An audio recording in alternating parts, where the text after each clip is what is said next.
There are so many variables in the real-world operation of the engine that comparing actual cycles to the ideal flight model becomes virtually impossible. However, if everyone agrees to track cycles in the same manner, then deterioration of various parts may be categorized and compared, even though these cycles are not exactly the same as those represented by the ideal flight model. First of all, PwC, Pratt & Whitney Canada, has decided the start will occur every time the engine is started and the takeoff and landing takes place. Doesn't matter if it's a hot day or cold. Doesn't matter if you made a 20-minute flight at 6,500 feet or a 5-hour flight at flight level 270.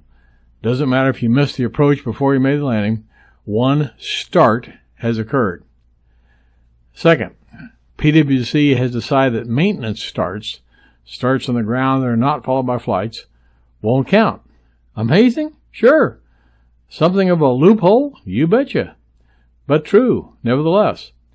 Remember, so long as everyone does it the same way, it all washes out in the end.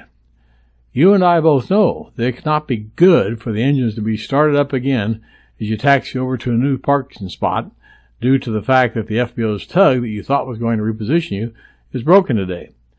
Officially, however, this extra start is immaterial.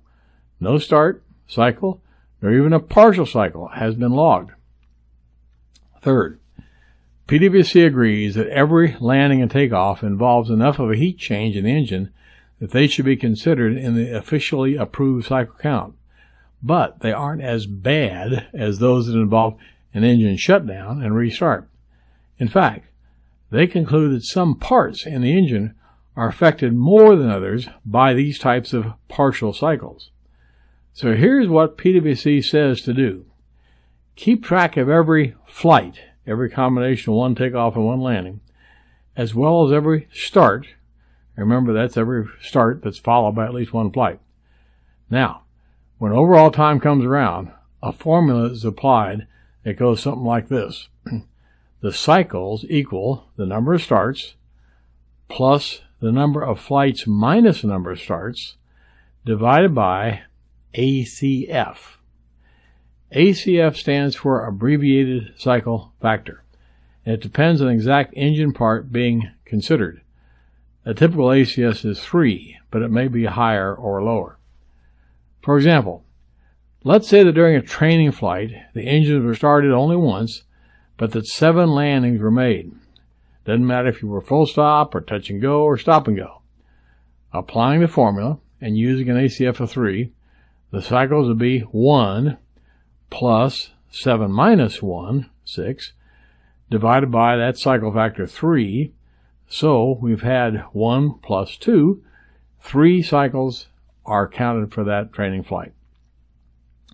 On the other hand, if this flight had been a typical passenger-carrying one from the classic point A to point B, then the cycles would be 1 plus 1 minus 1, the start minus the flight divided by 3.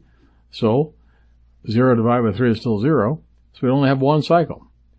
Okay, here's the bottom line. Here's the importance of this article.